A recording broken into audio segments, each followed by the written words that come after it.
Do you want to learn the tools and strategies that can propel you to the next level in life?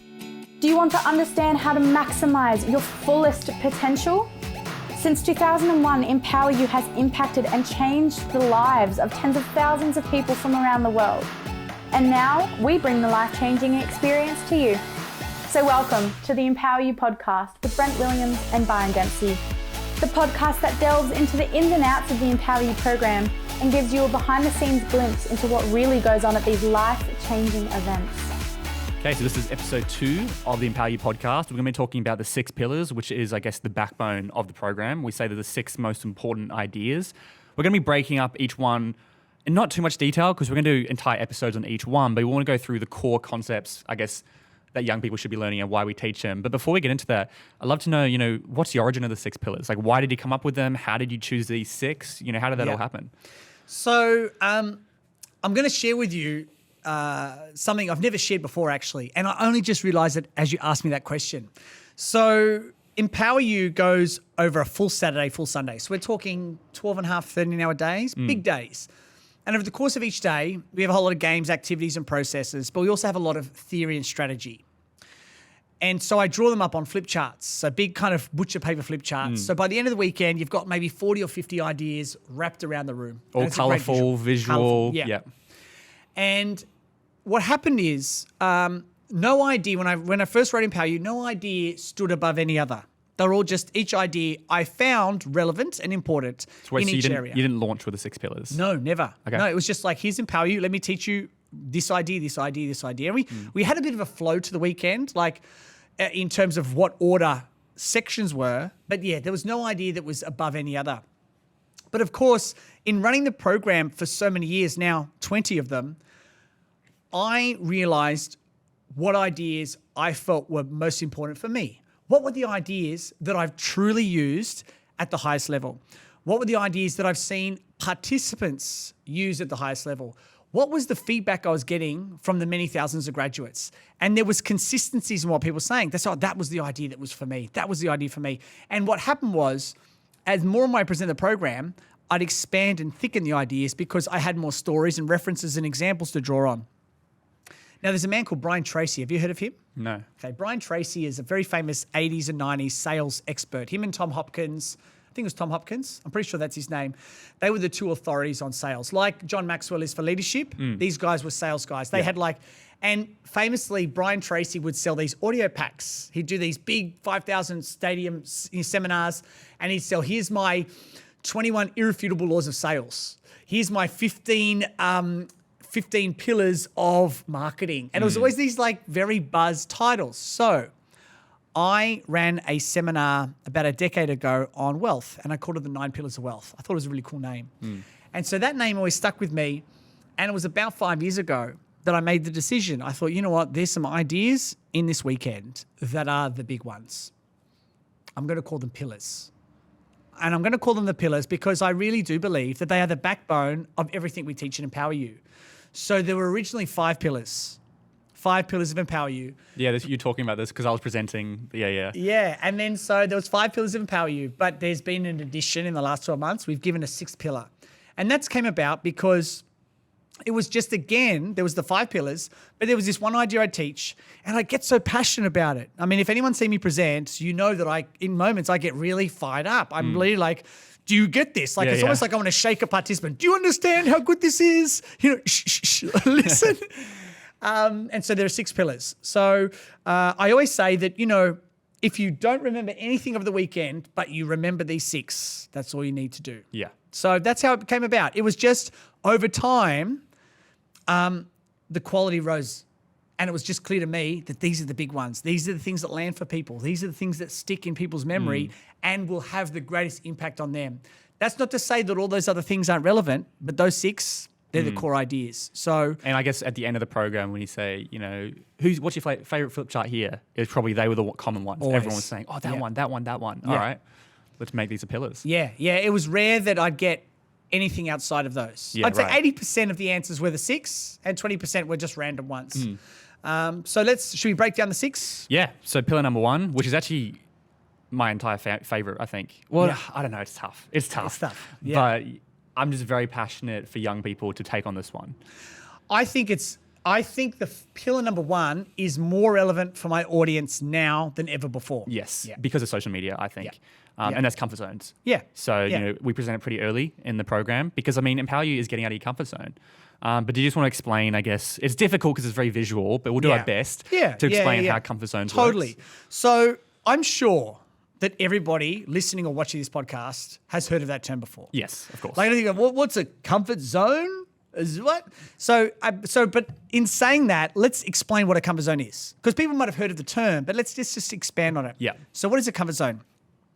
A comfort zone is simply a place in time where you feel comfortable. Whether it's the people you hang around with, like your friends, that's a comfort zone because you feel comfortable. Whether it's the things that you're doing, hobbies or sports or interests, you're comfortable, or the environment you put yourself in. It's comfortable. So that's what a comfort zone is. It's just a place in time, people you hang around with, things you're doing that are comfortable for you. You're probably in your comfort zone right now. If you're listening to this, you're probably driving or wherever you are. I assume you're well within your comfort zone. Totally. Yeah. So there's no risk. There's no fear of failure or judgment or ridicule. That's what a comfort zone is. Now, if I was to ask anyone listening right now, what would you feel if you were to step outside your comfort zone? They'd probably list a whole bunch of things. Like, what are some of the things that you think would come to mind if you were to step outside your comfort zone? What are some of the feelings you might feel? Anxiety, stress, probably overwhelm. They're the key words that I see people saying. Yeah. Probably those 3 ones. Anxiety, stress, overwhelm, fear of failure. What else? I guess fear of the unknown. What's out there? What's going to happen? Fear of judgment. They're probably the key ones that jump into my head, yeah. Now, I've had audiences probably, outside of Empower You, I've also spoken in stages, maybe close to 200,000 people. And I've always asked that question. What do you feel when you step outside your comfort zone? Now, I would say, Byron, that 99% of answers are negative. Anxiety, fear, uncertainty, rejection. They're negative.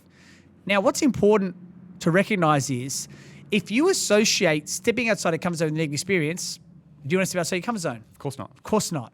So the first thing we need to recognize is you've got to change that association. But ultimately, when we step outside of our comfort zone, we experience a whole lot of emotions. Let's call it fear. Let's just label it fear. Those words can all be summed up into Totally, fear. Now, when we feel fear, we have one of 2 choices. We keep going or we step back. Most people step back. But when we step back, all we do is validate that fear. If we push through, we may not get the outcome, but we get a lesson. And that's the important thing to focus on. Yes. Not necessarily the result you want, but the lesson you're going to learn. So as we continue to push through our comfort zone through fear, when I ask people in the audience, and I'll see what you have to say here, if we were to push through that fear, what do you think are some of the emotions you might feel? If you're to push through the fear, through the fear. A sense of achievement, success, proud. You're proud of yourself. You're feeling... I think proud is probably the word that jumps to me most. I'm proud I've achieved something. Yeah. Achievements. Yeah. And isn't that interesting again? Because all of those words were positive. And that is a reflection of the answers I always get. Everybody just about associates stepping outside a comfort zone with a negative experience, but everybody also associates that if you to push through that fear, it's going to be something positive. Now, is it going to be positive? Maybe, maybe not. Let me make it really clear. If it was always positive, there would be no comfort zone. Yeah, exactly. You'd always do it. A comfort zone's created on past negative experiences. Sorry, I didn't want to cut you off there. No, it's fine. So we won't always get the outcome we want, but what we will get, and this is the important point that everyone really needs to get, is whether you push through fear and get the result you want or not, you're going to grow from the experience. Yeah. And it's the growth that we need to focus on. And as we continue to grow as human beings, we're going to achieve success. Now, success is whatever it is to you. It might be different to me.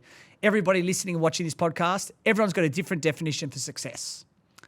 But I love a quote by Earl Nightingale.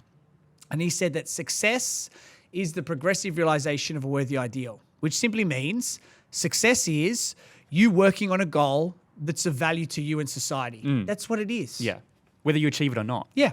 Yeah. And I think the reason I love this one so much is because I do think young people are living their entire lives within their comfort zone because it's never been easier to step back into it. And I think it's so, if all you do is get outside of your comfort zone, you're so far above everyone else in this generation. Like, it's insane. Because it's any level of confrontation, bang, I'll do it over text. I won't confront them, I'll just do it over text, or I'll just ignore it. Yeah. Sweep under the rug. I think there's a lot of sweeping under the rug. Yeah. And getting out of your comfort zone, there is no winning or losing, only winning or learning. Yes. So whether you win or whether you fail, you're going to learn. Yeah. And that's important because you're going to fail. And Yeah. if you don't fail, screw you. You don't deserve that. And you know what? And just in terms of you saying you're winning or learning, I want to connect the dots to that particular point with pillar number 2, because there is a bridge that I want to gap there. Is it bridge I want to gap or gap I want to bridge? Bridge I want to gap? I don't know. There's a gap. I want to bridge that gap. I want to bridge that gap. I want to bridge that Yeah. gap. That'd be a good outtake for bloopers. I want to bridge the gap between comfort zones and what you just commented on, which was you either get the results you want or you get the lesson. You only get the lesson if you ask the right questions. And let me explain why I'm connecting it to pillar number 2. So pillar number 1 is comfort zones and your relationship to fear. That's what pillar number 1 is. And again, we'll expand on that another time. Pillar number 2 is called playing above the line. So pillar number 1 is comfort zones as a title. Pillar number 2 is playing above the line. Now, what does this mean? Well, my first book that I wrote called The World of Your Feet, there's a story that I share of 2 brothers. And basically these 2 brothers are born into a very difficult household. Their father's an alcoholic who beats their mother. This is their whole upbringing. Seeing their mother get beaten, then they get beaten to try and protect her. Very negative view on life. Yes. So by all estimates, you'd think both of these kids are going to turn out pretty bad based on the environment they're in. Except one turns out to be amazing, does really well for himself, kicks goals at school, gets married, has a great career. Life is great for this guy. The second brother, just like his dad, troublemaker, petty crimes, goes to jail, 10 years in prison. A journalist asked both of these brothers why they turned out the way they did. What's interesting is both of them have the same answer. Their answer is, how could I turn out any differently with a father like that? Yeah. Right? So we have 2 brothers, same upbringing, totally contrasting outcomes in life, but they have the same answer. Here's the point and what pillar number 2 is about. The reason they have both the same answer is it's down to ultimately their perspective on the same event. That's the word there, perspective. So the first brother, the successful one, we call it above the line because let's say there's a line. You're either above the line or below the line. Above the line, people take accountability, responsibility, and ownership. What's important with that is you need to recognize not everything's your fault, but it becomes your responsibility. Now, when I say this is not a 100% guarantee here, but in general, not everything's your fault, but it becomes your responsibility. What that means is that if you take responsibility for things, you immediately can affect change. If you don't take responsibility, you're a victim to that circumstance. Can I give a very relevant example Please. right now? With COVID, I guess, hitting right now, I know a lot of young people, they want to have good friendships, but I've seen this thing going around on TikTok, and they're like, if you stop messaging your friends, you'll notice they stop messaging you. That's a bad relationship. And I'd agree. They're not reaching out to you. But what if we take ownership? Okay, they're not reaching out to me, but I can still reach out to them. Maybe they have something going on, and that's a reason they're not reaching out to me. I'm going to still put in effort, even though they're not putting effort back in, and maybe that's going to be really great for them. Once again, I don't know what the outcome is going to be. Maybe they are crap friends and they're ignoring you, or maybe they've just got some stuff going on, and they haven't been able to message you, and you've reached out to them. So you can take ownership of that relationship, as opposed to just going, oh, they're crap, cancelled, they're done, which is what a lot of young people are doing. I think this point of living above the line, in my opinion, because I often ask Sage, what's your favorite one? Out of all the pillars, I think this, I don't know if you agree. I do. This is probably the one that people get the most value out of. It's the biggest, like, whoa, okay, I've been living below the line my entire life. Yeah. Look, I agree it's the biggest one. And I would also say it's the one where people are really, surprisingly, always very honest about that too. So for those who haven't done Empower You and don't know what we're talking about, let me finish the point so they understand why it's impressive that they're honest. So playing above the line, you take accountability, responsibility, and ownership. When you play below the line, you blame other people, make excuses, and live in denial. That's the brother in jail. Yeah. These are the choices we make in life. So we either play above the line or below the line in all scenarios in life. And the question I always ask audiences, which impresses me about their honesty, is if you were to ask yourself an honest question, up until this point in life, would you have spent 51% or more of your time above the line or below the line? And universally, Byron, every single time I ask this question without fail, 95% of my audience will put up their hand. I've spent more time below the line. I love that honesty, because once you're honest about that, you can take ownership to change it. And also, it's because they're in a space where everyone's willing to do that. Yeah. Would people do that at school? I'm not too sure. Maybe they would, depending on the year group. Yeah. But even if you believe that, you don't want to raise your hand because everyone's going to see you. And it's going to be embarrassing. Yeah. Here, no one cares. Yeah. Which is, just a testament to the environment. 100%. So that's pillar number 2. Playing above the line or below the line. You're either at cause or effect. You're either the victim or the victor. Or as, you know, if you might have heard it before, growth mindset, fixed mindset. Yeah. Is kind of similar analogies. Yeah. So that's pillar number 1, comfort zones. Pillar number 2, playing above the line or below the line. Pillar number 3 is a really simple one to understand. This was my mum's favorite, by the way. Oh, is that right? Yeah, she was like, man, I've always understood it, but I never understood it to this degree. I was like, Yeah. wow, this is really good. Yeah, that's great to hear. Yeah. You know, and you know, I love at Empower You. This is not a huge spoiler, but I do like showing scenes from movies. As a big movie buff, and being someone pursuing a career in film, I like showing clips from movies. And there's a scene I show from The Karate Kid, and it's funny because some of the movies I show, some have seen, some haven't. They've aged. You know, they're like a generation past. Like I show movies from the 80s, 90s, but this movie, even in 2021, I say, who's seen The Karate Kid? Yeah, Hands go up. It's a classic. It's a classic. Yeah. And so I'll show the last scene. I'm sure everyone's familiar with. Daniel Russo does the crane kick to kick Johnny Lawrence in the face and wins it. And Miyagi's, it's this great moment. And so the scene is a reflection of pillar number 3. So when we talk about success, so connecting to pillar number 1 now, which is as you step outside your comfort zone, you feel fear, push through fear, you grow, you achieve success. When we think about wanting success, how do we achieve success? Well, success, when I say success might be a dream career. It could be financial goal. It could be asking someone out on a date and getting a yes. It could be making the most amazing dinner for your family. Like that could be success for you. It's big or small. To achieve success, there are 2 variables. 2 variables. The first variable is the right state of mind. So I call it state. Having the right state of mind is one of the 2 parts of achieving success. The second part is strategy. Having the right strategy. So having the right state of mind, which is all about mentality, which is the big focus of this podcast, and combining with a strategy. So state plus strategy equals success. When you look at that same Karate Kid, Daniel Russo is in what we call a peak state. He's like totally focused. He's in the zone. And you see him, like they zoom in and as they're on his face, they make the crowd go quiet. Because they're trying to show he's not, there is no crowd. It's just focus, state of mind. Yeah, and then of course, the strategy that he's been learning the whole film. So what you need to do in life, if you want to achieve something in whatever field of excellence, know what the right state of mind is and combine it with strategy. Simple idea, but as you said, your mum really kind of got the magnitude of that when you unpack it. So that's pillar number 3. Yeah, and I think that is probably a really important pillar, but it has less effect than the other 2.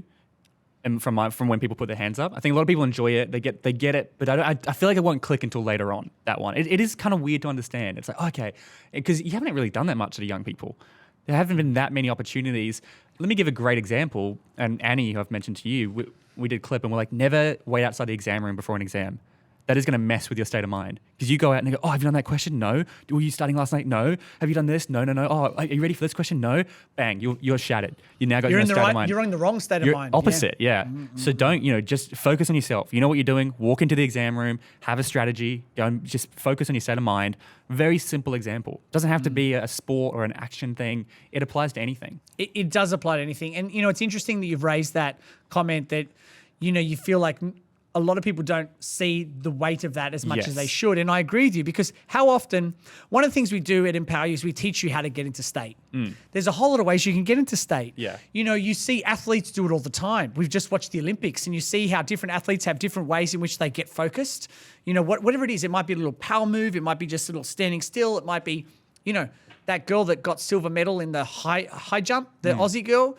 Every time she did a jump, she'd go to a journal and she'd write down, how was I feeling as I ran up to it? What did I see? Yeah. So she's breaking down her strategy, but also working out what state of mind she had as a reference for the next time she does it. So if she crushes it, she can mimic that. Totally. Yeah. So there's some examples, real world examples. At Empower You, what we do is 1, 2, 3, yes, 1, 2, 3, yes, 1, 2, 3, yes. It's a physical way of saying, let's center ourselves. So whatever's going on, let's get into state. 1, 2, 3, yes, 1, 2, 3, yes, 1, 2, 3, yes. Yeah. And I mean, one of the games we do is the pulse game, right? Yeah. Where you're all in a circle, everyone's talking, what are we doing? All right, let's get into state. 1, 2, 3, yes, bang. Everyone's now aligned. Yeah. Ready to go. That's right. And then, but coming back to the point of like people not applying it, it's like I'll teach this idea on a Saturday. And then on Sunday, we'll do a game in communication. We'll go into details about it now, but we'll do a game and people just do the game. And then I'll say on the microphone, hey, You're going to get into state? They're like, oh, yeah. So it's about the application of the idea Yeah. that will further cement the value of the idea. You know, when you apply it, you can get the theory of it, but it's only in the application you understand it. And so then I'll get into state, and then I'll say, well, did anyone discuss the strategy? Oh, no, we just kind of did it. Well, hang on. Well, let's ask the question. If we were to do this game again, what would you do differently? How could you improve it? And we should have a whole podcast episode on questions. Let's do that, because really it's about asking quality questions. Yeah. That's a big part of developing strategy, and having the right state of mind is asking quality questions. And we don't talk enough because of technology and not being as present. But again, that's another conversation. So pillar number 3, state of mind combined with strategy is going to improve your result. Bang. And it's a great pillar. I think it doesn't have the same impact on the day as the other first 2, but it's really powerful if you can wrap your head around it and just start applying. And once again, it doesn't have to be 1, 2, 3, yes, like we do in Empower You. Whatever it is. Whatever it is for you. It could be, I told you about the Wolf of Wall Street example. Yeah. I'm not a fan of him because I think, he scam people. But real quick, he basically carried this stick around with him in his pocket. Right, yes. And it had a pungent smell. And he waited until he was in peak state. And he just did this presentation. He crushed it. He walked off stage. He claps his hands and he sniffs the stick. He goes, claps his hand, sniffs the stick. Does that 3 times. Now, whenever he sniffs that, his brain fires up and he goes, okay, now I'm in state. So that's it for him. And smell's one of the greatest, triggers for that sort of thing. It is the number one. The number of all one. of our senses Yeah. for memory recall. Smell is the strongest one. So there you go. Like there's so many creative ways to do it. That's just what we do in Empower You. 1, 2, 3, yes. It's loud. It's great. It could be a song you play. Yeah. If you're going to stay, you got this one song that gets you going, whatever it is, you play that song. Exactly. So there's so many things to do. But pillar number 4, which is in the money and finance section. So actually that's day 1. That's day 1. Day 1 is 3 pillars. Day 2 is another 3. Yeah. Yeah. And, this is interesting because we said we could open with this pillar. And we've already mentioned it in the introduction, and that's Dream, Struggle, Prize. So this is for the money and finance section. Did you just want to break down? It's funny we put this in the money and finance section. It's life. Yeah. But it's life. Yeah. Honestly, it has nothing specifically to do with money and finance. We just think it's a great spot to put it because it's really crucial for that section. Yes. But it applies to everything, especially now because of technology. Yeah. Instant gratification is, everywhere. Totally. And that's, I know Gary Vee said that's the new currency is convenience and speed. That's the new commodity. That's look at Uber. Uber is just an improvement on an existing business, which is taxis. It's faster and more convenient. That's all it is. McDonald's. Yeah. It's faster, more convenient. You know what you're getting. There's certainty. So the pillar number 4, Dream, Struggle, Prize. However big your dream, whatever the dream is, there's an equal and proportionate struggle. But it's through that struggle that you earn the prize. It's why when most people that win lotto, they lose the money in 3 to 4 years because they haven't earned it. Yes. They haven't gone through the struggle. So they get the instant reward and then they use it because they haven't earned it. It's why you'd argue politicians probably don't spend our money so well because they haven't earned it. Yes. They've been given it. So when you just got a truckload of money you haven't earned, you're a bit more free with giving it out versus actually earning it. So And on the lotto one, because I've been running my business and, cash flow's always been a problem for me. And I'm like, if I just had some money, I could grow a team, I could outsource and everything. But it's like, if I had got, 500 grand when I went to start my business, I wouldn't know what to do with it. I would have wasted it. I wouldn't have had developed any of these skills. Like the struggle was so vitally important. Yeah. And I think that's where, that's why a lot of people are self-made because they've gone through that struggle. Whereas for rich people, rich kids can have a disadvantage. And I think a lot of people who are self-made and now have lots of money are worried about their kids. It's like, I don't want them to be entitled. I want them to struggle like I did so they appreciate life. Yeah. Like this is crucial. I love this one. I read a book called David and Goliath by Malcolm Gladwell, one of my favorite all-time authors. He's written another great book called The Tipping Point as well, and Outliers. But in David and Goliath, he says he was interviewing a Hollywood producer worth $300 million. And this producer said, when I was a kid, he didn't want to be named in the book, but worth $300 million. When he was a kid, family of 8, in a 3-bedroom house, like 3 people in each room, like sharing toilet paper rolls, like, you got a roll for the week between the 2 of you kind of thing, had to scrap and fight. In high school, to earn some extra money, he became an entrepreneur because he was such a struggle. The struggle was real for him as a kid. And it was through that struggle, they had to learn how to sell, which then gave him the skill set to be a great producer. So now this guy's worth $300 million. And he said, the problem for me is, if my kids want a pony, I can give that to them. Exactly, yeah.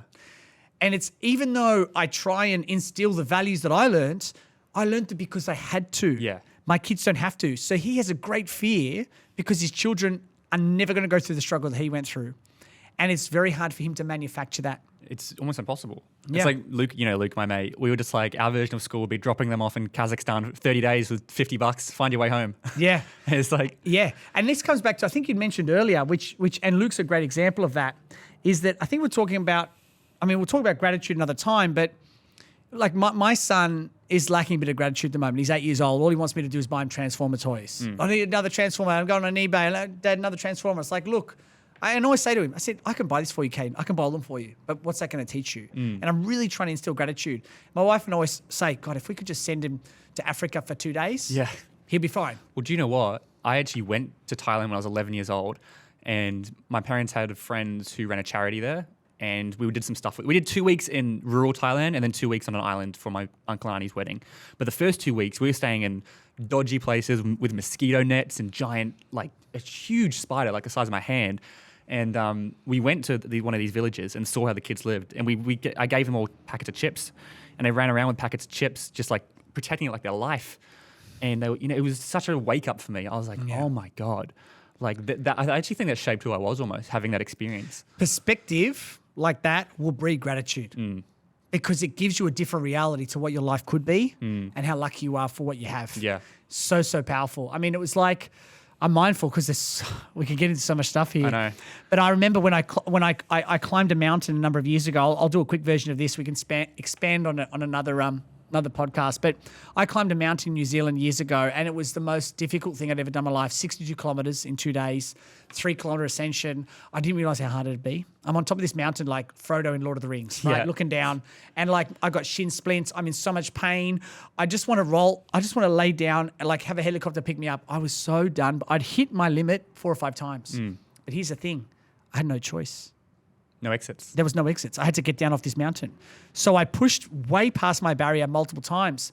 And at the end of it, I had so much gratitude for what I'd achieved because I'd gone through that struggle that I had so much more appreciation for what I'd done and what I have, that I don't have to live a life where I've got to do that every day. I mean, there are people that are just walking constantly every day, carrying buckets, from one place to another just to survive. And so it's definitely a big leveler for sure.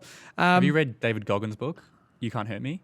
No. Oh, it's basically an entire book on Dream Struggle Prize. Right. He's like brother one, but his dad was, he had a dad, he got killed, had another dad, got killed. He was black, so had the N-word. They'd carve it through it with a knife on his car. Just the most brutal upbringing. He's done Naval SEALs training 3 times. He's lost all this weight. He's an ultra marathon runner, 200-mile runs, and he believes when we hit our capacity, we're at 40%. And he's proven that time and time again. Wow. That's his belief. He read, whenever you think you've hit your absolute peak, you're only at 40%. Wow. Like you probably thought you hit your peak, and then you kept going. And that was the inspiring thing about it, that I realized I could do way more than I actually thought I could. Yeah. And we all could. We all could do way more. I mean, it's like if you do this, right? If you put your arm out and now stretch back as far as you can. So go back as far as you can. Yeah. Now, I want you to go a bit further. And a bit further. Okay, come back to the front. Okay, so did you go further the second time? Way further, yeah. But what was the first instruction? Yeah, go as far as you can. Like, it's as simple as that. Yeah. And I think we're getting too passionate about this one. We'll move on to the next one. Yeah. So pillar number 4, Dream Struggle Prize. Yeah. Know that there's delayed gratification. You've got to earn it. Yeah. And it's in the earning that you learn. And real quick, because I love the movie analogies, but every movie is Dream Struggle Prize. Without the struggle, there's no movie. Yeah. All the movie is like 90% struggle. Yeah. They start, they struggle, they finish. Yeah. And so that's the formula. The struggle is a journey. And so I believe if you can learn, the dream doesn't matter. The dream, as soon as you hit the dream, we want something else. Yeah. There's a scientific word for that, hedonastic adaptation. As soon as you hit that, you want something else. So it's in learning to enjoy the struggle. Hedonastic adaptation. Hedonistic adaptation. He's been waiting to slip that in yeah. all But yeah, so if you can learn to enjoy the struggle or enjoy the journey, that's really where you have a good life, I believe. But, totally, yeah. But, 100%. yeah. Enjoy and understand the importance and value of the journey. Yeah. So, pillar number 5. Oh, this one is one of my favorites. And this is kind of like state plus strategy. It's super simple, but it's everything in life. It really is. So I should say these two in the program don't get as much airtime as the other ones. And it's just because we're short for time. Yeah. Like, it's not because we don't want to give it. Like, these are great, but they don't get as much airtime as I would like them to have because they're so powerful. Yeah, and I think, and here we are expanding, and this is the value of this for sure. So, if I was to ask most people in life how many ways there are to make a chocolate cake, they would say hundreds of ways. They'd say thousands of ways, but there's not. There's only 2 ways. The first way is trial and error. And that's where you get all the ingredients mixed around a certain way, and maybe out of 5 or 10 attempts, one's going to start to taste okay. And that's the way a lot of people live their life, through trial and error. Nothing wrong with it. It's just a bit of a slow way to do it. The much faster and smarter way to make a chocolate cake is to follow a recipe from a master chef. Someone who's gone out there, made the costly mistakes and perfected their craft. And here's the great thing for everybody in life, for whatever dream, goal, or ambition that you have in life, chances are there's somebody out there living it. So what you need to do is go out there, find that person and follow their recipes. So just on that note, what does this mean? You need to have good communication skills. You need to understand how to build rapport, to create win-win situations so that you can create the space to find mentors and role models. But here's the thing. It's way easier than people think it is. And mentors and role models, they could be people that you look up to that you have to meet in person and try and foster a relationship to get their space and therefore get their knowledge and expertise to fast track your success. Or you could listen to podcasts. I was about to say, you could download recipes YouTubes are everywhere. Books. Every book is a recipe. The difficulty isn't finding a recipe; it's filtering through the bad ones and finding a good one. Yeah, that's the challenge young people face now. Yeah. It's like there's so much information, you've got to figure out which ones are actually good and worth listening to. It's like investing in property. There's so many properties out there, but you need to get an education on what to look for, and that just takes time and experience. Yeah. But there's recipes everywhere, and everything that I've done in my life, I've just followed recipes. I mean, I had my first business as a teenager. I'd written my first best-selling book before I was 20. I mean, these are I look at it now. How did I do that? I didn't know how, but I found people I follow their recipes. Yeah. And the great thing for anyone listening to this that's under 25, your age is a great asset. Yeah. Because you'll stand out just because of your attitude in asking the questions. One of the things that people need to understand with following recipes is one of the 6 human needs, significance. Significance. People need significance. Everyone needs significance. When you go to someone and say, you're awesome at what you do, can you tell me how you did it? You're giving them significance. And you're playing into their ego. Totally. Like it's a great feeling. Yeah. And let's give a practical example. I mean, I've been running Empower You, not the whole thing, but a lot of the sections because I've just been learning from you. Like how much faster have I been able to do it because I've had you teaching me than you have because you were figuring it out by yourself. Yeah. You and Dale in the early days, were doing this and this. And now like I'm just flying Speeding through it it up. because you're just going, oh, fix that. We'll be at the back of Yeah. the room taking notes, bang, bang. That's all recipe. Yeah. Yeah. And I think also worth pointing out, I wonder if people think this. Empower You is just recipes. Like That's all it is. You haven't done the science that says that between ages of 0 and 7. No. You didn't do that. That's just you've taken that from someone else. Like a recipe is just us taking stuff from professionals and kind of putting it in a package and delivering it in a way that you people enjoy it. Yeah. Like I don't know how much of the program is actually your original content. There was one, and it's not even there anymore. And that's the funnel story. Do you know the funnel story? I think you've briefly told. I haven't seen you present it though. That's the only thing that I made up. Yeah. It doesn't even make the cut anymore. It's all leverage. Yeah. Following recipes is leverage. Following recipes is efficiency and speed. It's not to say you won't make mistakes, but you'll mitigate those mistakes. You'll make more educated decisions to fast track your success. Yep. Blueprint, whatever you want to call it. Yeah. If anything, you don't have to follow exact recipes, but at least have something that can guide you in the right direction. Totally. And we'll do a whole episode of mentors probably because that's something that's not really spoken about at school. But mentors is crucial. Like I've kind of gone from Glenn to other people, and I've got you and other people in my life. And obviously you can have mentors on podcasts, you can have one-on-ones. There's lots of different ways of doing it, but that's just a recipe. Yeah. Like that's a big one. It's a big one. Huge. And it is discounted. And because it's like, oh yeah, I get. It seems so obvious. That's the thing. It seems so obvious. And this is the other thing. And as you said, in another podcast, we will totally break this down because I would love to share with everyone how you go about approaching a mentor. Like, what are the touch points? Like, is email better than phone? Yeah. For example, how do you do face-to-face? What questions should you ask? How should you even dress? How do you even create a situation where you can have a follow-up meeting? Like, let's get into that. There is such an art there. There is. That's going to be a fun episode. It will be, yeah. But let's go on. Pillar number six, the final pillar. Yep. And this is the story you share, civic video story. Yeah. Very much a bit of a comedy skit at this point. Yeah. But yeah, what is pillar number 6? Pillar number 6, and again, it's probably, and you brought this to my attention recently, saying, the story I share was a 30-second comment that's now a 35-minute stand-up routine, and it's very funny, it's very entertaining, and maybe because of the funniness of the story, people don't feel the magnitude of the idea at the end. I There's think an argument so. to that. And do you know what the trick was for me? I saw a TikTok video of this girl, and she was just like, here are 3 ways that I have been able to get out of depression. And number one was I just started changing my thoughts. And to see someone, I guess, who was normal, or not like you and I who teach this stuff, but to see just an everyday person who wasn't trying to teach, she was just sharing what worked for her. And I was like, I forget, like, this thing works. And that, because sometimes I feel like, Byron, you do all this stuff, you're up on stage, you're different to everyone else. I'm like, I'm just normal. Yeah. But to see just an everyday, and I say everyday in quotations marks, but to see her say, I just started to change my thoughts and my whole life changed. I started thinking better thoughts. Which is mindset. Yeah, which is pillar number 6. Yeah, so pillar number 6, it's 4 words in a very specific order. If we want to change our results in life, and when I say results, all areas, finances, career, health, family, relationships, passions, whatever it is.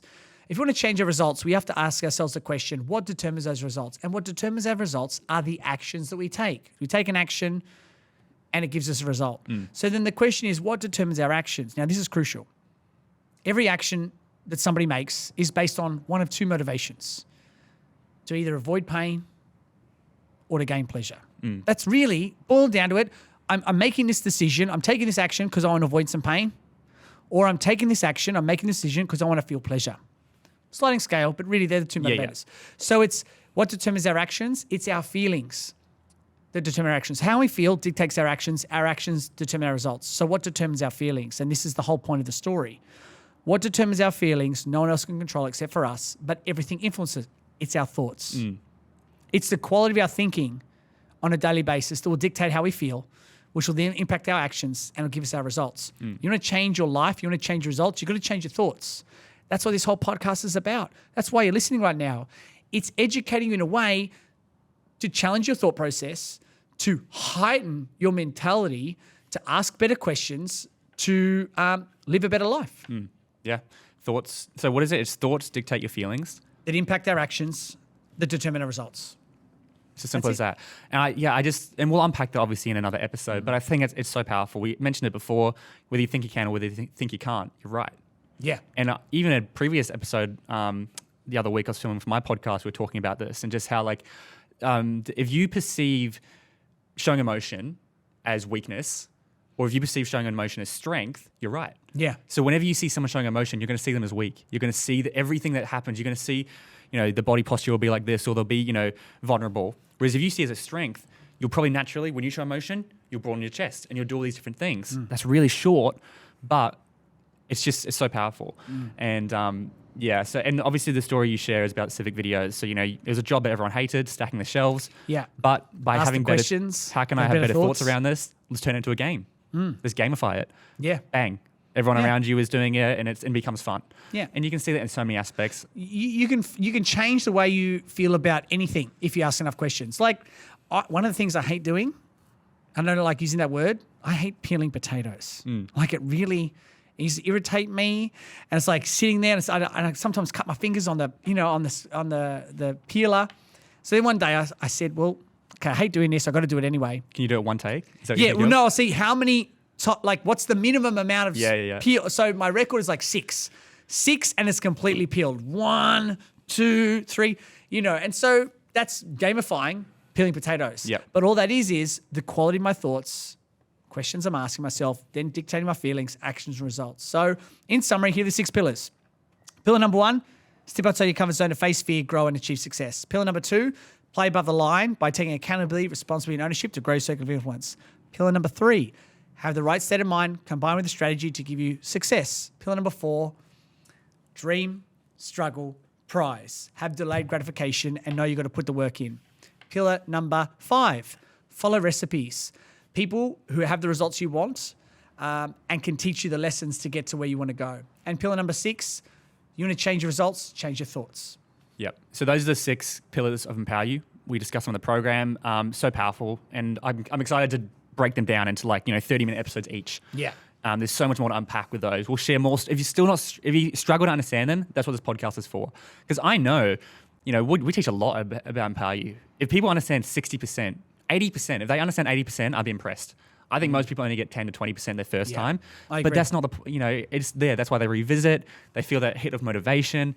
But with the podcast, hopefully we can give some more tangible stories that it might just click in your head so that you understand I feel like Empower You is like the school of life. That's kind of what it's about. It's about the school of life. Where you've come from. Let's talk about that, your past and how that shaped you. let's talk about where you are in your present and how that's working out for you. And let's get a clear vision for your future and how you're going to do that. That's really what it is. Yeah. Awesome. Well, I mentioned to you my favorites. Actually, I don't know. They're all good. I was going to say comfort zones, but then, I feel like all 6 combined, they all tie in together so well as well. Well, they do. Yeah, that's the thing. Yeah. But excited to unpack them. But that's it for this episode of the Empower You Podcast. Thank you for listening to the Empower You podcast. You can follow us on Facebook, Instagram, TikTok, and YouTube. For more information on our live events, please head to www.empoweryou.com.au. We look forward to having you join us again for the next episode of the Empower You podcast.